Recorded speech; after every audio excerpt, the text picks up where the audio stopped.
bien, amis de l'industrie, le très bientôt et tout de suite, je vous le fais une fois sans masque, parce que j'ai un vrai visage dessous.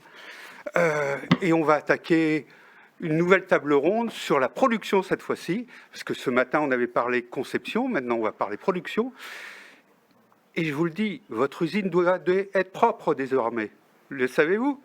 Et c'est une gageure pour une activité économique qui, dans l'image populaire, est pleine de fumée et très sale.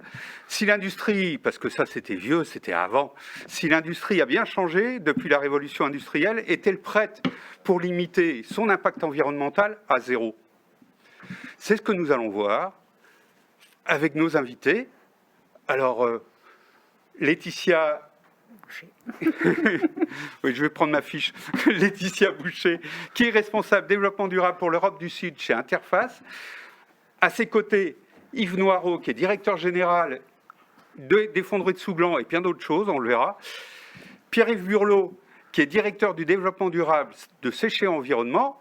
Et derrière l'écran, à distance, Jérôme Ribéron, qui est responsable du pôle activité performance industrielle durable au CETIM, si je ne me trompe pas, monsieur Ribéron. Tout à fait. C'est ça? Vous m'entendez? Bon, je vous entends très bien, merci. Alors, Pierre-Yves Burlot, on va vous présenter très rapidement. Donc vous êtes né dans le développement durable parce que vous avez fait toutes vos études sur ces thématiques-là. Après un master de politique publique durable à l'école des ponts, vous êtes rentré chez EDF, puis à l'ADEME, et puis conseiller ministériel de, comment elle s'appelait, Brune Poisson, qui est secrétaire d'État au ministère de la Transition écologique, et de nouveau l'ADEME, qui ont conseillé plan de relance de son président. Et depuis janvier, vous êtes chez Environnement. Alors, qu'est-ce que Séché Environnement? Alors, Séché Environnement, c'est un acteur industriel de l'économie circulaire. Séché Environnement, c'est une boîte familiale qui aujourd'hui a un chiffre d'affaires d'environ 700 millions d'euros en France et à l'international. Très bien. Alors, Laetitia Boucher, vous avez choisi Interface justement parce que c'était une boîte responsable écologiquement. Oui, c'est vrai. À l'époque, quand Interface a pris contact avec moi, je me suis dit, bon, c'est un fabricant de dates de moquettes. Je me suis dit, bon, vendre de la moquette, oui, pourquoi pas. Je me suis surtout dit que j'allais me faire un entraînement. Et puis finalement, j'ai appris toute la dimension environnementale qu'il y avait derrière le groupe. Et je me suis accrochée. Et voilà, 10 ans plus tard, je suis toujours là. Et je suis passée responsable développement durable. J'ai commencé en tant que commerciale, marchande de tapis, pour le coup. Avec les valises. Exactement. Les dalles de moquette qui pèsent assez lourd. Mais du coup, voilà, j'ai souhaité évoluer vers ça parce que c'était une vraie passion.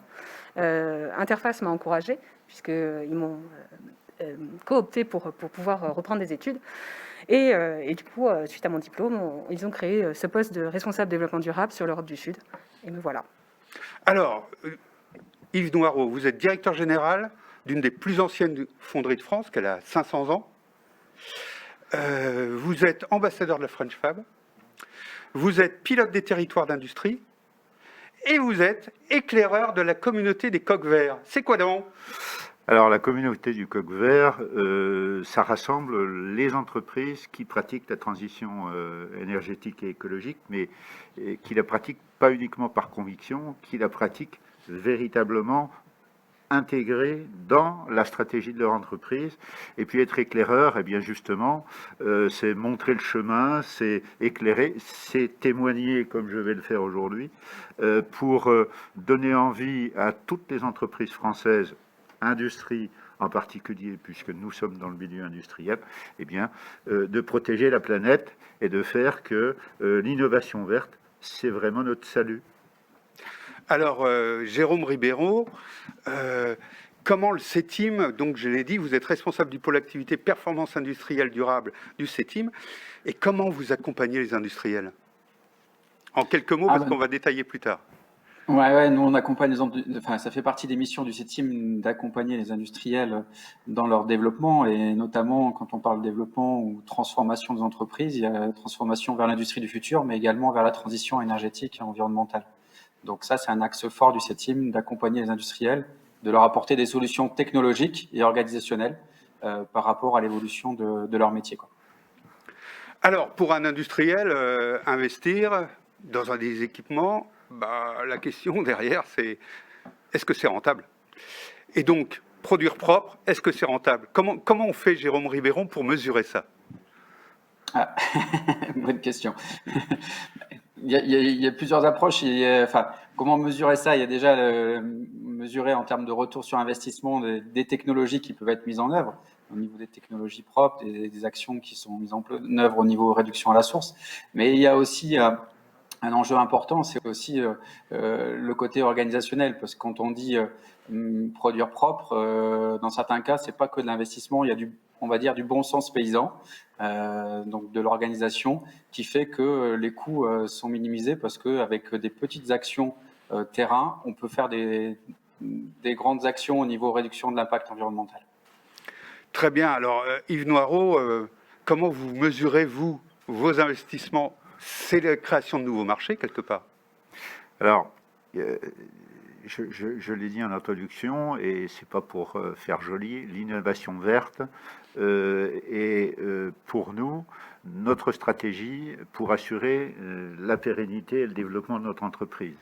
Une fonderie est ouverte aux pays à bas coût et donc va disparaître à terme. On a donc une seule issue, c'est l'innovation verte, et dès la production, dès l'outil de production. Et en fait, on parle beaucoup de produire responsable, de production responsable. Je pense qu'il faut déjà avoir un outil responsable.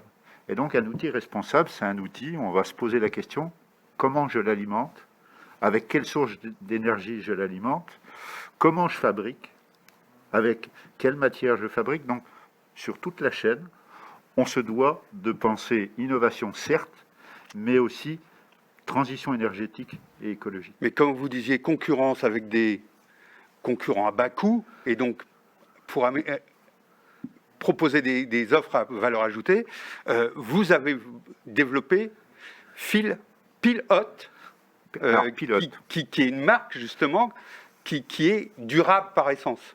Alors Pilote, c'est une marque déposée qui regroupe les projets de tout ce qui concerne les nuances, donc les alliages métallurgiques en acier, pour tout ce qui est très haute température.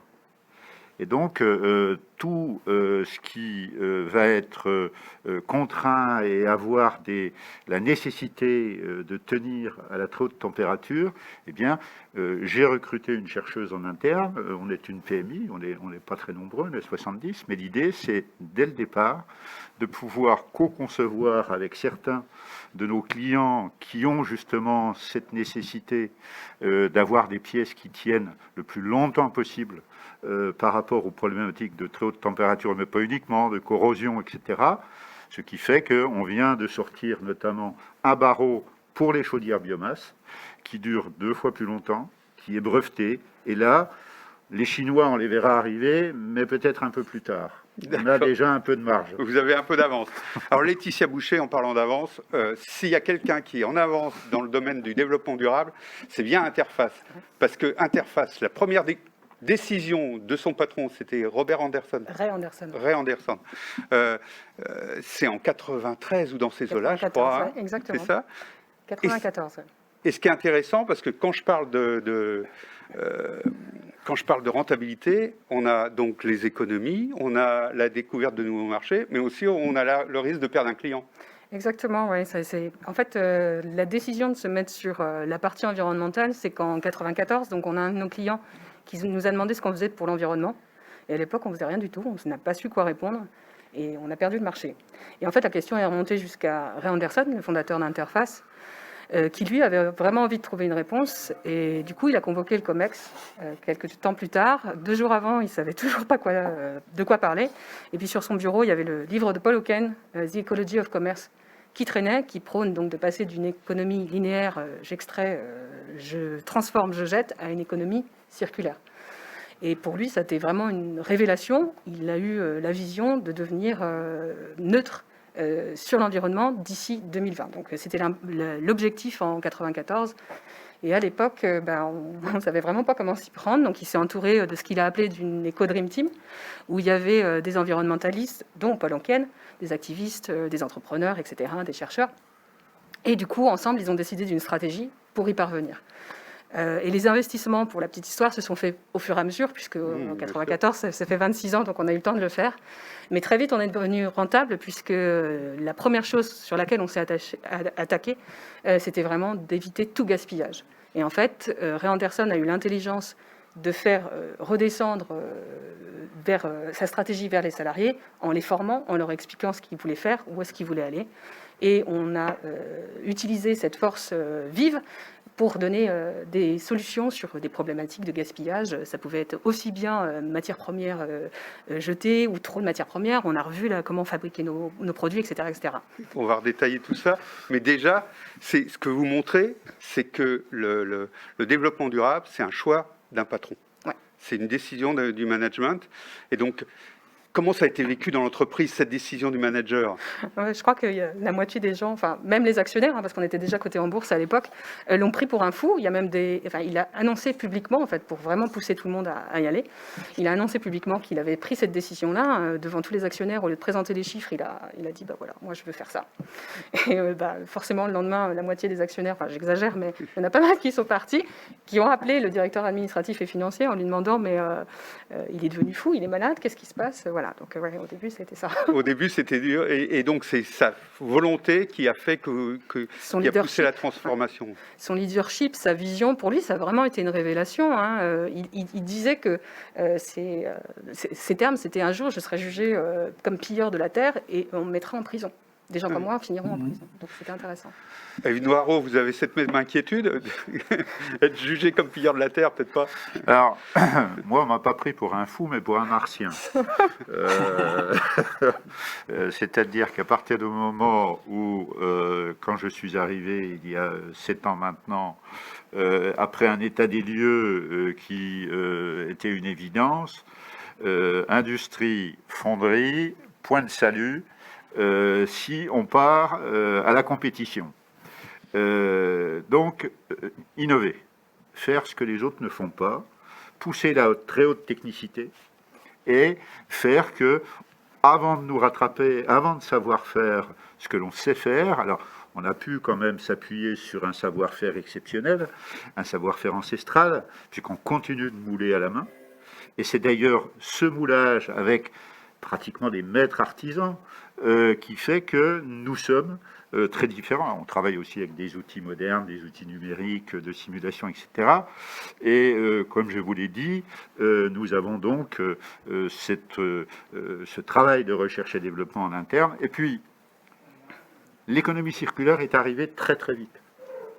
C'est-à-dire que, je vous parlais de barreau de chaudière, un barreau de chaudière usagé, on peut le refondre. Et un chiffre que l'on ne connaît pas suffisamment, en fait, on n'utilise de ressources de la planète que 10% pour produire nos pièces. Donc il y a bien des industries deep tech et autres qui feraient bien de nous regarder de temps en temps, plutôt que de dire que nous ne sommes pas vertueux. Oui, mais justement, on le verra tout à l'heure, mais ça fait partie du métier de fondeur, de savoir recycler.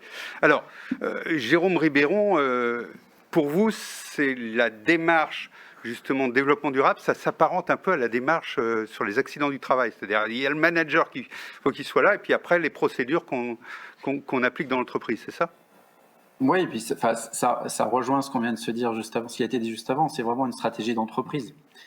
Ça, c'est un point important, et c'est vrai que qui dit stratégie d'entreprise, donc dit impliquer les managers dans la démarche pour que derrière, sur le terrain, ça se traduise sur des faits concrets.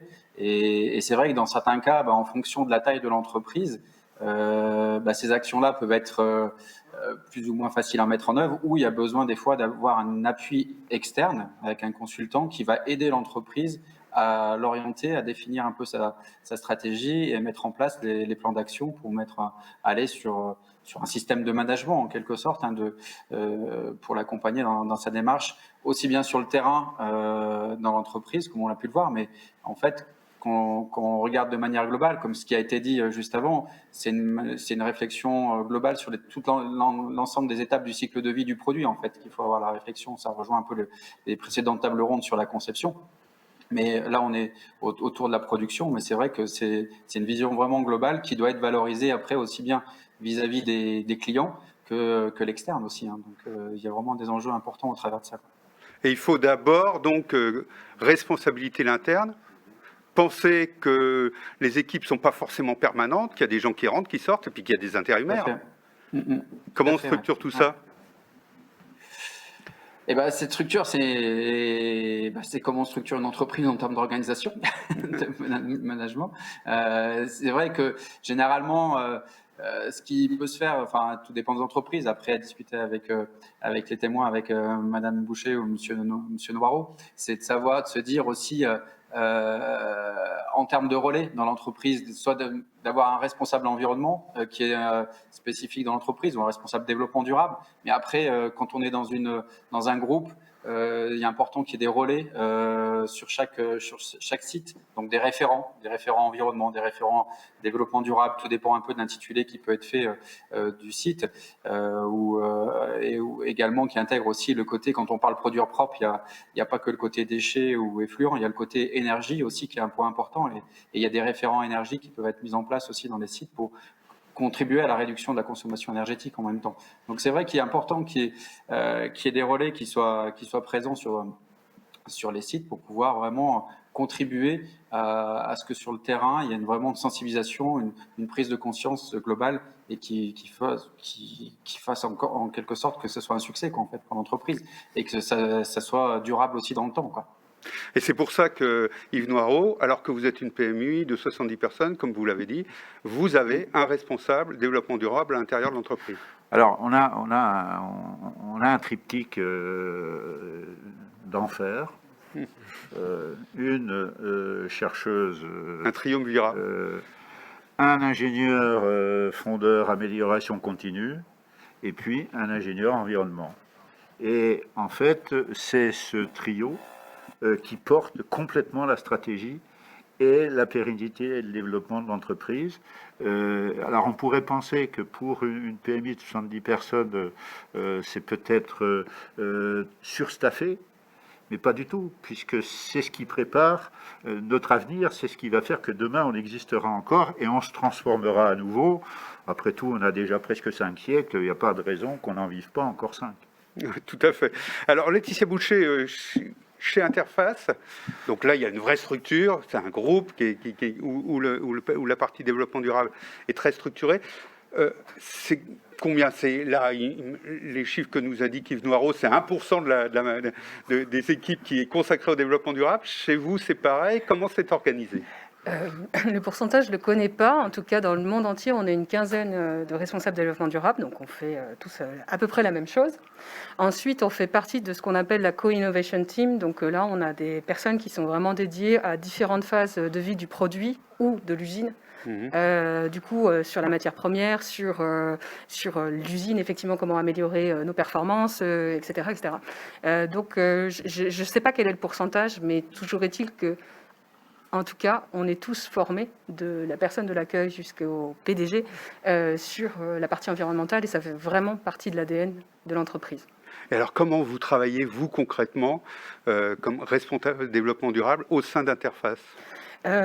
Déjà, j'ai une très grosse partie de formation de nos salariés, puisqu'on est en train de sortir des produits négatifs en carbone de l'extraction de matières premières à la porte de l'usine, donc Cradle to Get. On vient tout juste d'en lancer un, là, au mois de mars.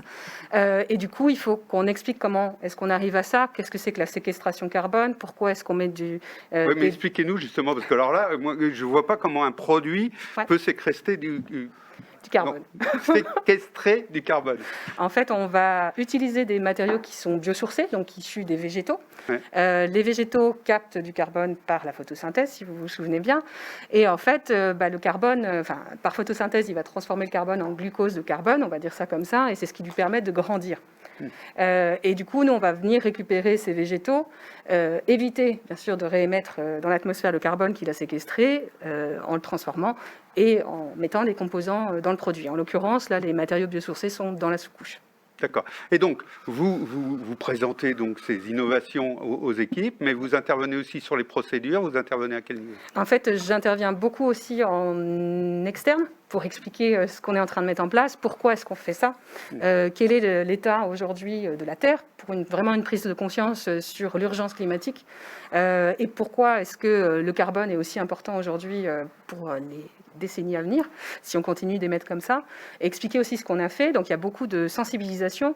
Et ensuite, j'ai toute la partie fin de vie des produits, où là, j'essaye de trouver des solutions, puisque jusqu'à présent, jusqu'à ces fameux produits, en fait, on avait des produits qui étaient complètement imbriqués et très difficilement démontables. Et on y reviendra dessus avec Pierre-Yves Burlot, sur notre partie plus recyclage. Et donc, quand on a décidé d'avoir une industrie, un process industriel neutre, entre guillemets, il faut investir sur des nouvelles machines. Yves Noireau, vous avez travaillé sur les fours à induction. Alors, on a travaillé sur les fours à induction, effectivement. C'est-à-dire qu'on a changé nos fours par des fours qui sont moins consommateurs d'énergie, qui montent en température beaucoup plus vite, qui se règlent beaucoup plus finement, mais pas uniquement, aussi sur nos systèmes de chauffage de poche. Alors les poches, c'est comme des casseroles, hein, c'est-à-dire qu'on les chauffe avant de couler la matière en fusion venant du four. On travaille aussi pour tout ce qui est chaleur fatale, puisque cette chaleur qui part dans la nature, il faut absolument la récupérer. On le fait déjà sur nos compresseurs.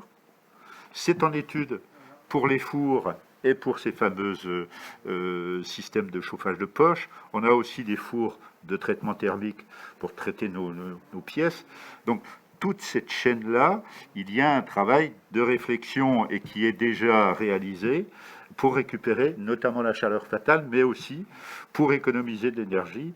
Et comme je le disais tout à l'heure, on a même une réflexion de mise en place de capteurs solaires, hein, pour alimenter une partie de l'entreprise grâce à ces capteurs.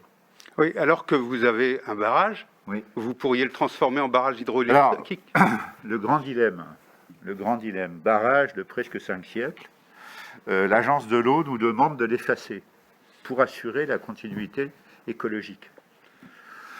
Moi, dans mon projet, je voulais remettre en service la génératrice.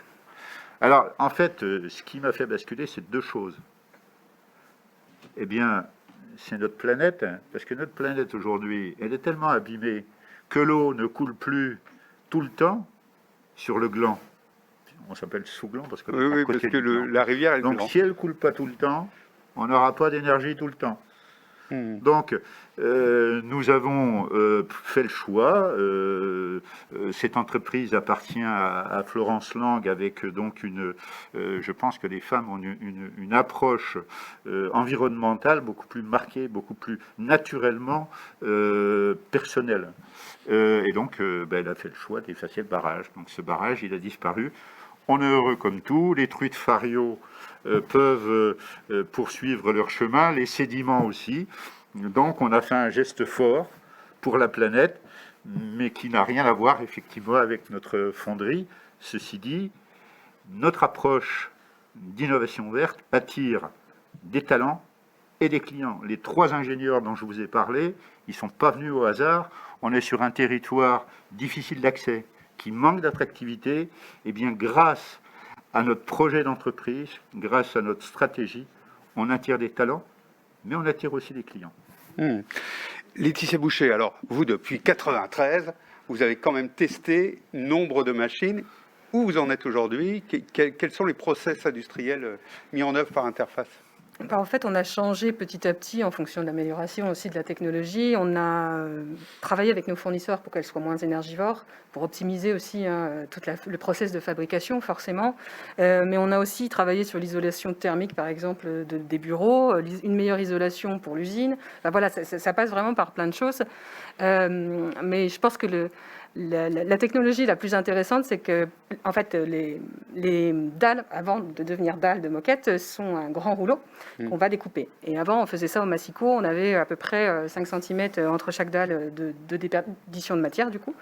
Et on s'est doté, en fait, c'est une technologie qu'avait développée la NASA pour découper ces vaisseaux, on va dire ça comme ça, enfin, les pièces. Du coup, on s'est doté de cette machine, qui est une machine à ultrasons, qui découpe les dalles sans faire quasiment de chute. En fait, on a 2 mm de chaque côté du rouleau, mais sinon, tout le reste, on n'a plus du tout de déperdition. Voilà, c'est par exemple une technologie qu'on a eue. Et puis là, ces derniers temps, avec nos nouveaux investissements, nouvelles machines, mais je ne peux pas en révéler plus. Oh, dommage. Secret industriel, pour le moment, on n'a pas encore les brevets, donc voilà. Ah, donc, il faut attendre un petit peu. Exactement. Jérôme Ribéron, vous pouvez nous en dévoiler des brevets industriels ou qu'est-ce que vous conseillez à vos clients pour justement pour les équipements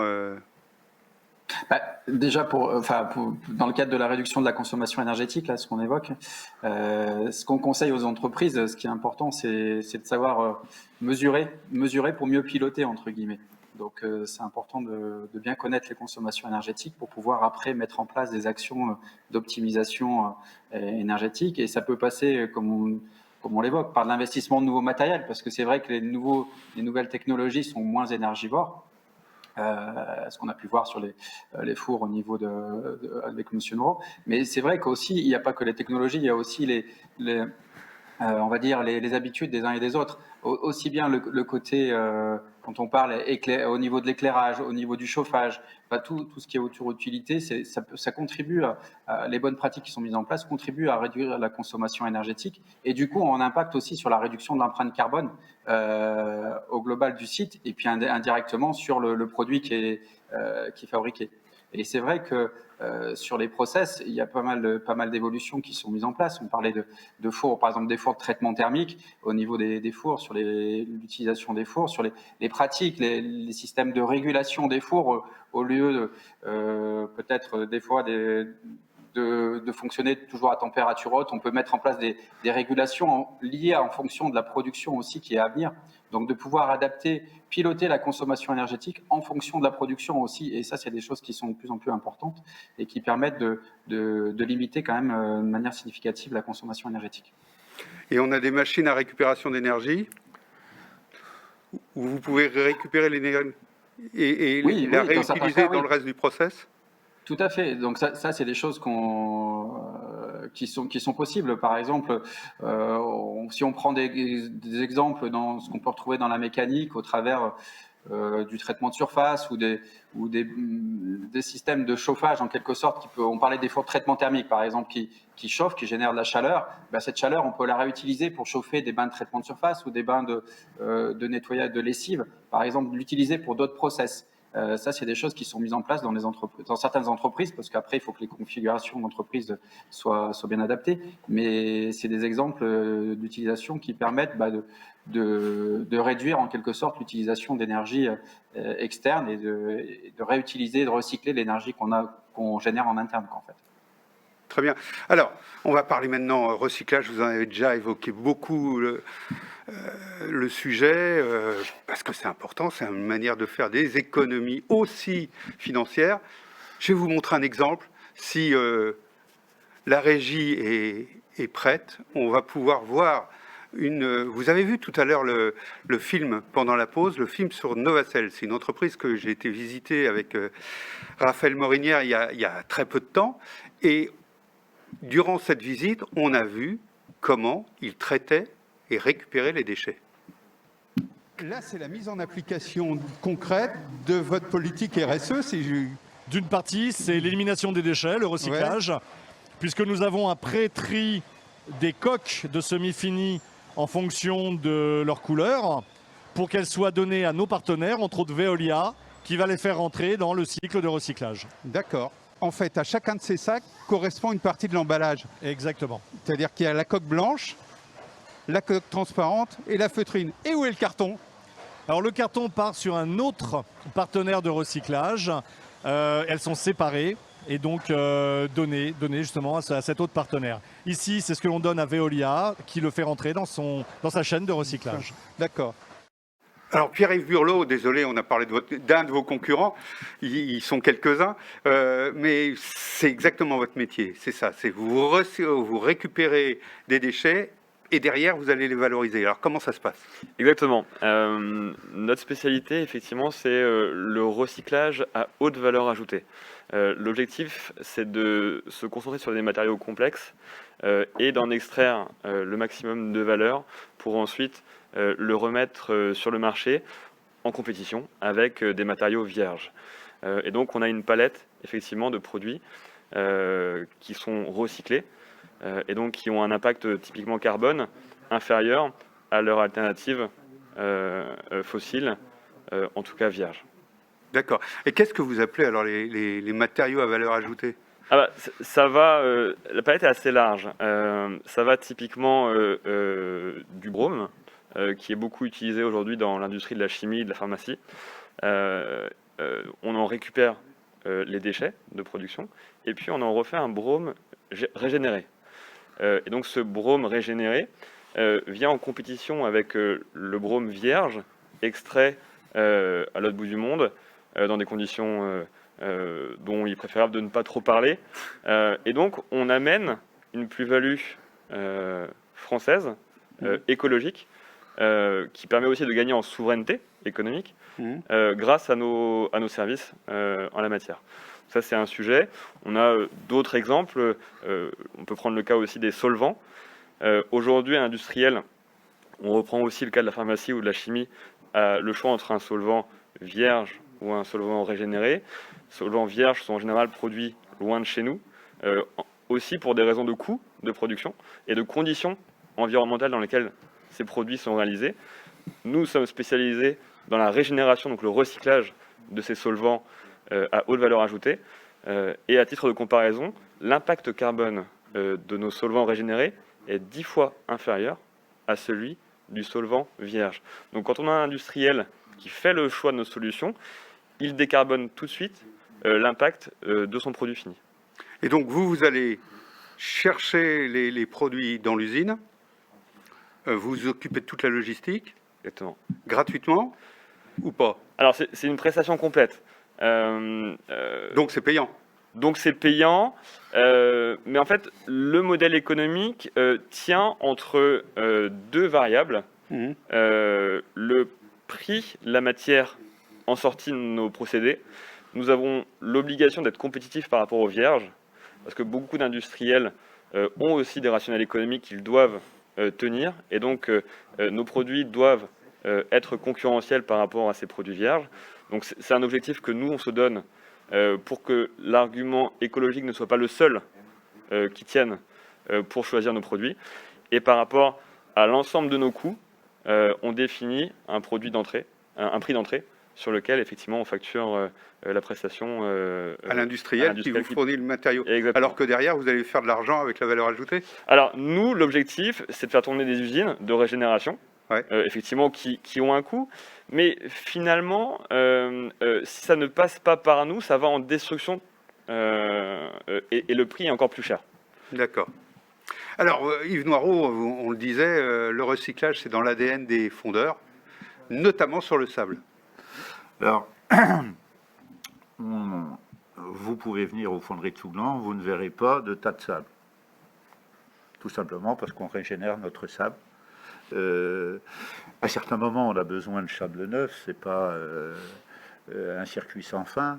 Mais ceci dit, dans la réflexion, comme je le disais tout à l'heure, l'outil de production doit être un outil de production vertueux.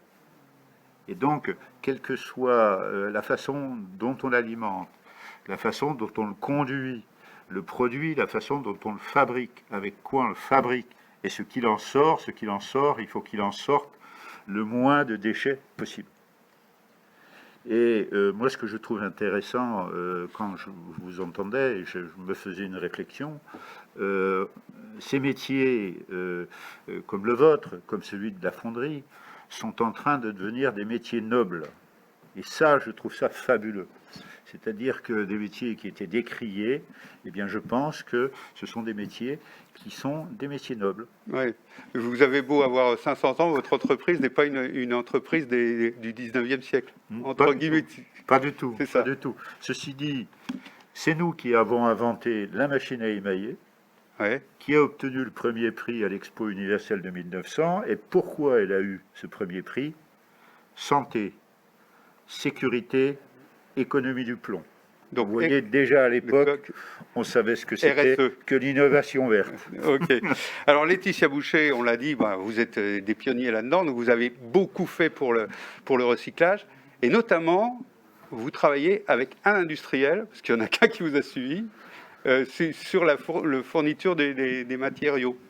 Oui, à l'époque, aujourd'hui, il y en a, tout le monde s'y est mis, mais c'est vrai que pour avoir des matières premières recyclées, et notamment la fibre, puisque la fibre est extraite du pétrole, donc extrêmement polluante, Ray Anderson avait convoqué tous ses fournisseurs, des très gros chimistes, qui, pareil, on pensait qu'il était fou. Il y avait un seul petit fournisseur fabricant de fibres dans le nord de l'Italie, qui s'appelle Aquafil, qui a certainement pensé la même chose au tout début, c'est ce qu'il dit. Puis après, il a dormi, et il a réfléchi, et il a proposé une solution.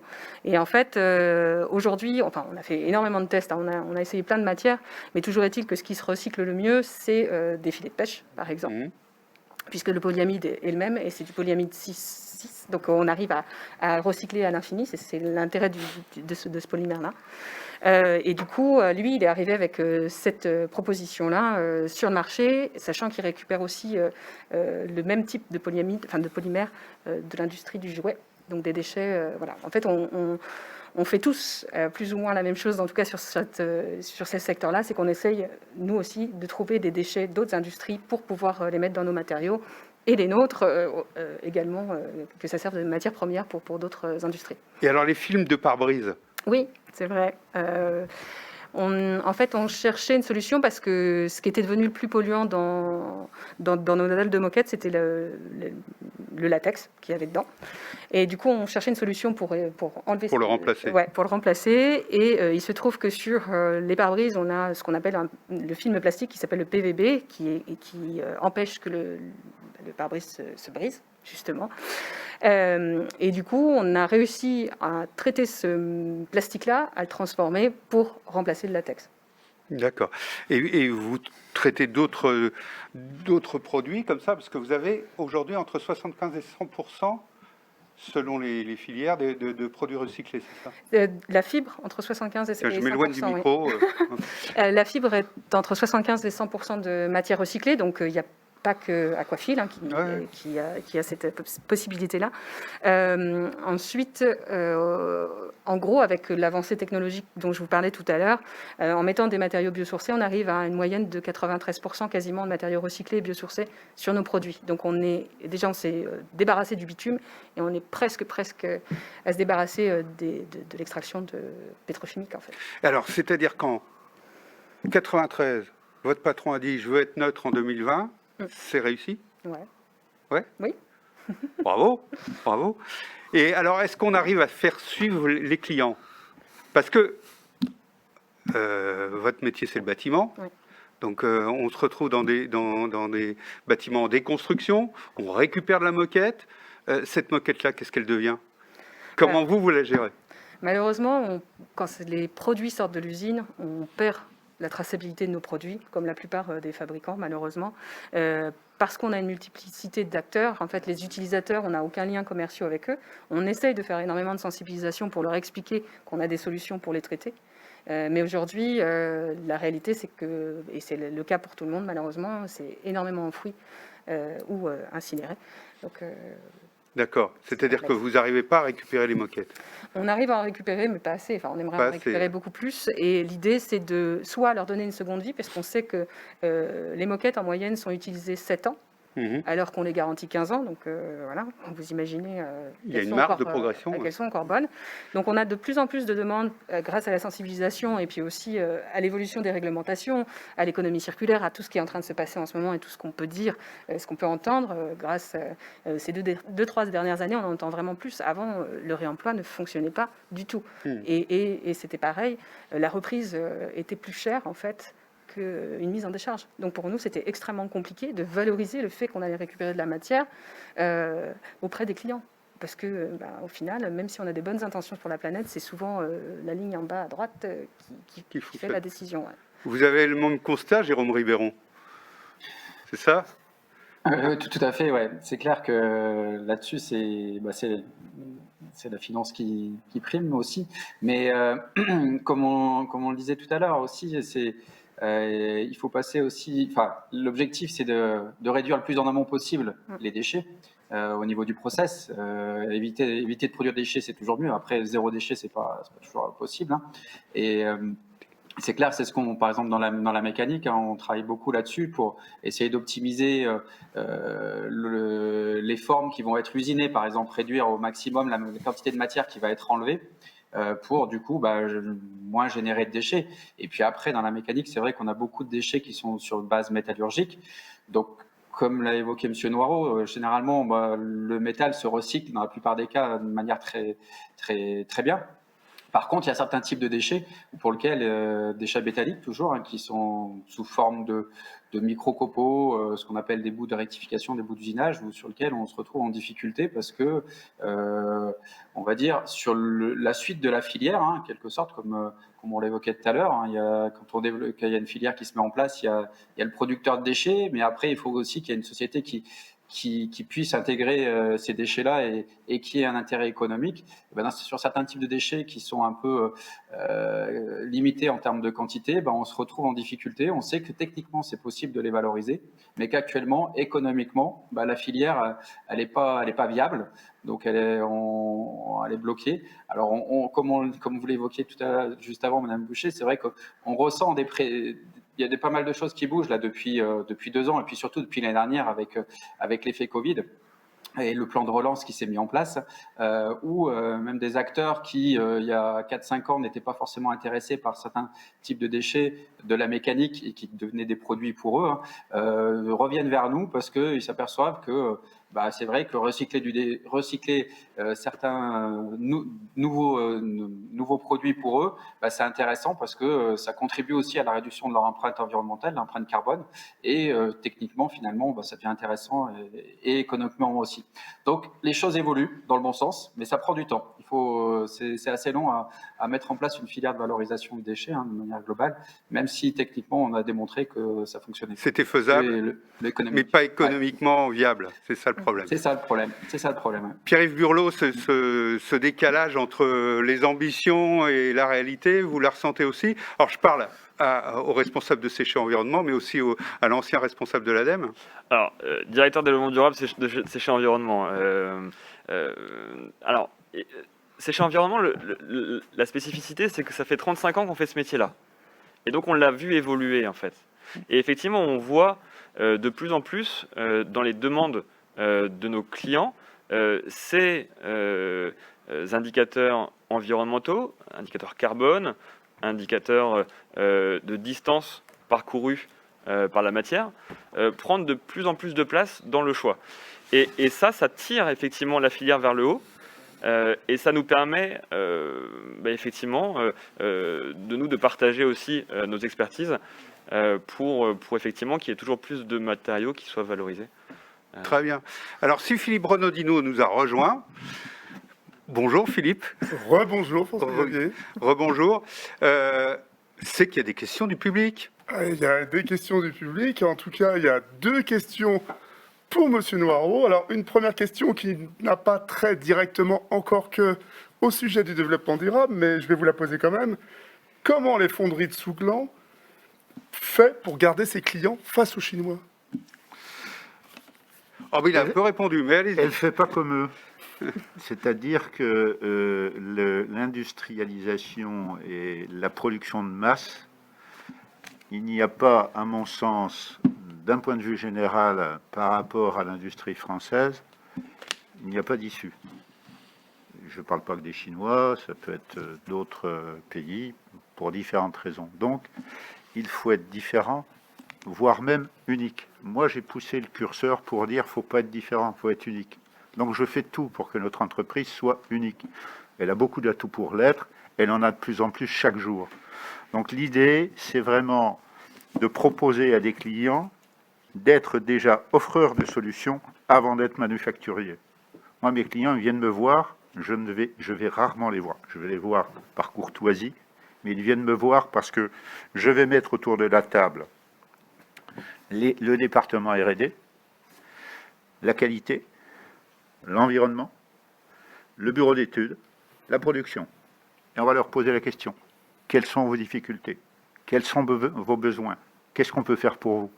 Et on va trouver le produit, la production, la façon de produire qui va leur permettre de continuer à être les meilleurs sur leur marché. C'est-à-dire qu'en fait, notre ambition, c'est petit 1, que nos clients continuent de se développer et d'être les meilleurs, et au passage, s'ils ne sont pas déjà devant nous, les rallier à notre cause dans l'innovation verte. Et ça, clairement, je peux vous donner un exemple. L'année dernière, c'est pourtant une année particulière. Ah bon? Plus de 80 sociétés nous ont contactés, on ne les connaissait pas en 2019.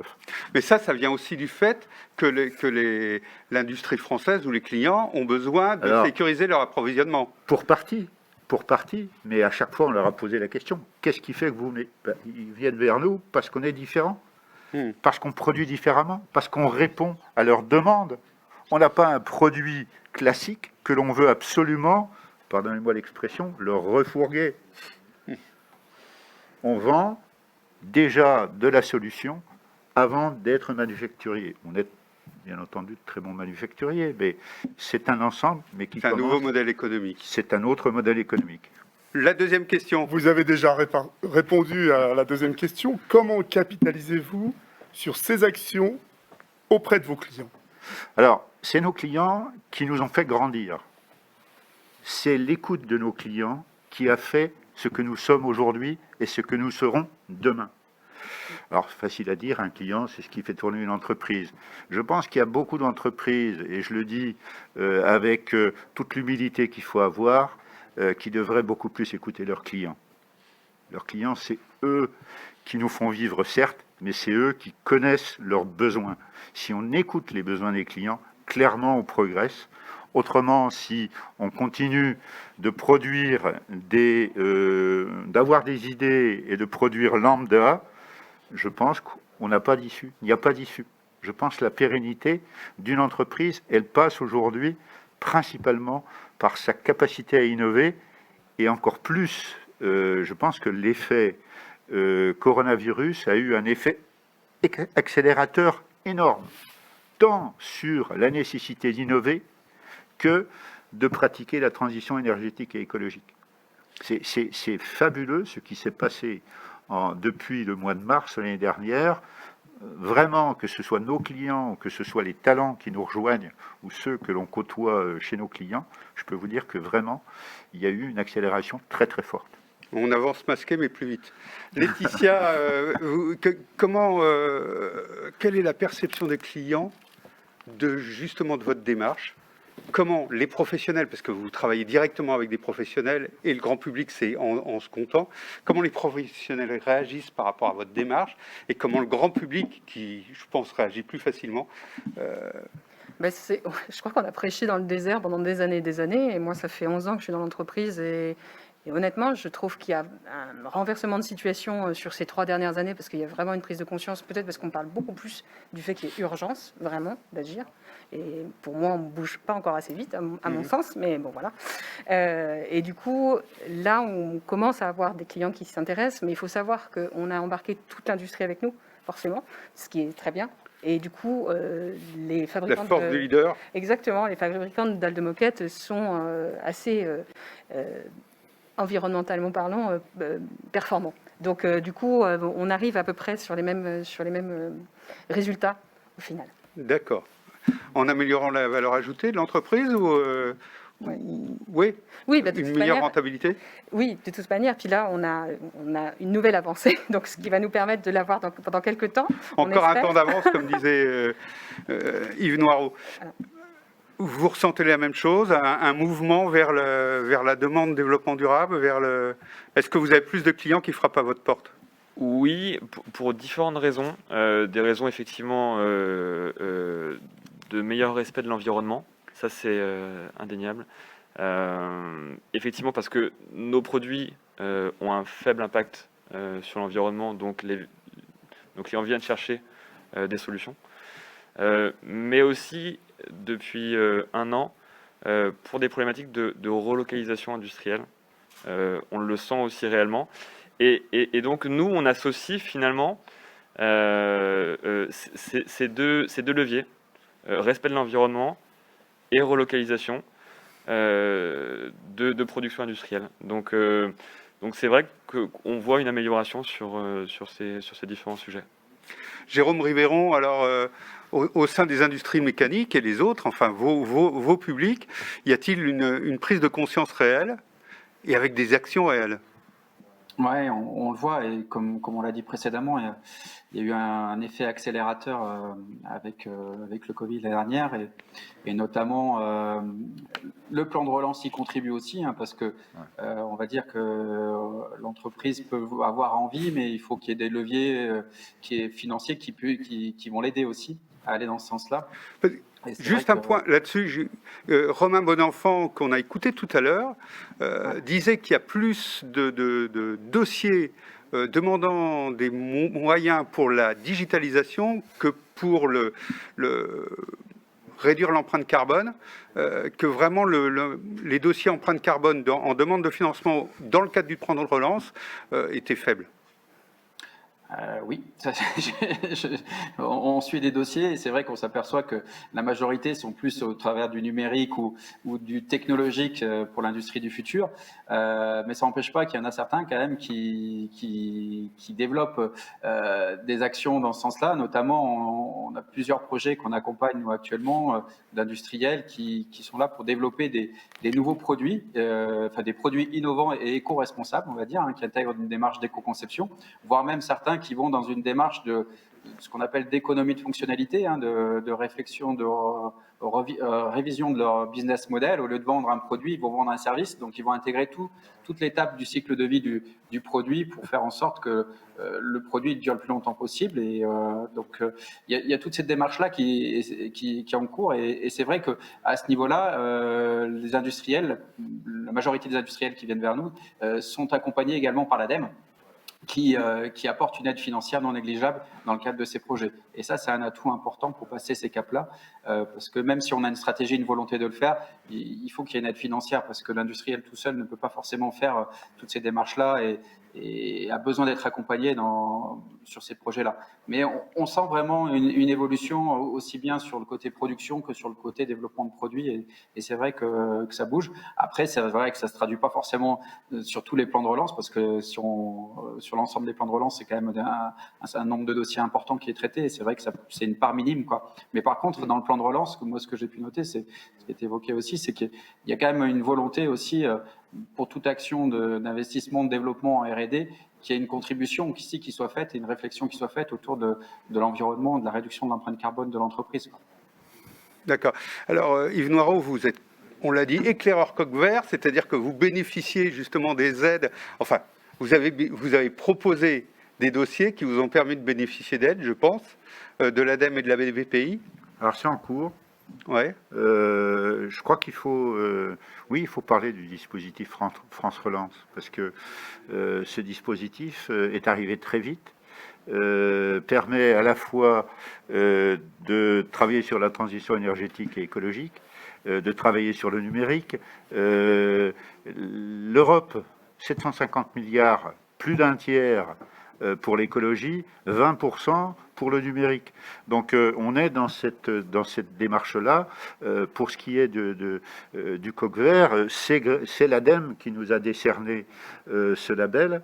On en est fiers, bien entendu, et on se doit de porter haut et fort les couleurs du coq bleu pour la French Fab et du coq vert pour l'écologie. Très bien, je vous remercie beaucoup. Et puis, on aurait aimé que l'ADEME soit avec nous, mais bon, voilà. Hein, les agendas ne le permettaient pas. C'est terminé. Merci Yves Noireau, merci Laetitia Boucher, merci Pierre-Yves Burlot, merci Philippe Renodino, merci Jérôme Ribéron. Et puis, merci. On va parler maintenant digitalisation de l'industrie. À tout de suite.